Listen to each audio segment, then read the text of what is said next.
today to speak up and make sure that the Brock Turners do not turn into Brett Kavanaugh.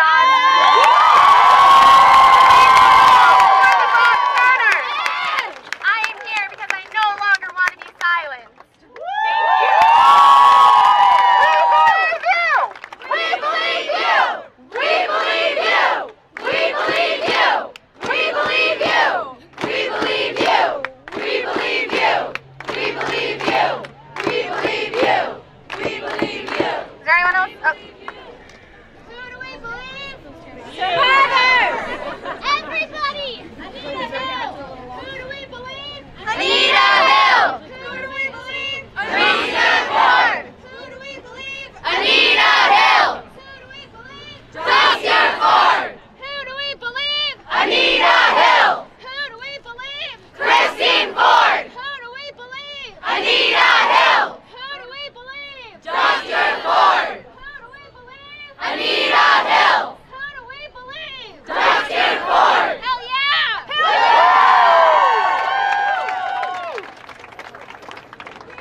My name is Catherine, and I, like all of my Northern California sisters, decided Thursday night that I absolutely had to be here, that this was my civic duty, the same as it was for Dr. Ford. And thank goodness for an amazing husband and amazing friends and being self-employed and all of the privileges that I had, I was able to get on a plane and be here with you all today. One of the other privileges I have is that I have not been assaulted. And I can't imagine how hard these last 2 weeks have been for those of you who have. Friends who haven't been able to get out of bed, to function in this world. And so I'm going to use my privilege today to tell one of those stories. A friend of mine who is still silent and really wants to have all of the catharsis of the Me Too movement, but still can't share her story. To give answer to the question of why didn't she say something? Why are we only hearing about this 36 years later? Here's why.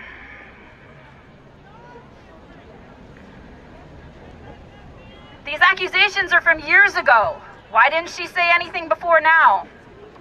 I can't speak for other victims, but I can tell you why, even now, I'm afraid to come forward. My uncle abused me starting the summer before I entered 2nd grade. The abuse continued for nearly 10 years. I didn't tell anyone the first time it happened because he told me not to. He said it would be our little secret. Cliché, I know. I've kept our little secret for nearly 40 years. For a long time, I felt complicit. I didn't tell, therefore it was my fault. As an adult, I understand that isn't true. I was a child. It couldn't have been my fault. Now I have different concerns. My abuser has a wife and 3 kids. They are, I presume, ignorant of his actions. If I were to finally admit what he did to me all of those years, I fear the effect that my disclosure would have on their lives. Can you imagine learning that your father or your husband had sexually abused his niece? I can't do that to them. The shockwave wouldn't stop there. My parents believed they did a decent job keeping their children safe. They would learn that they literally paid my abuser to babysit me. I'm protecting my parents from that realization. Finally, I'm protecting myself. I see how victims are treated. I have seen children as young as 11 years old described as a little promiscuous. I am 100% certain that I would not be believed and that my motives would be questioned. For me, that's a cruel irony. I've kept a shameful secret for 4 decades, and if I were to finally come out, I'd be accused of seeking attention. The last thing I want is that kind of attention. I believe that I am resilient and that I have gotten over what happened to me so many years ago. I have a wonderful life with a supportive husband and an excellent therapist.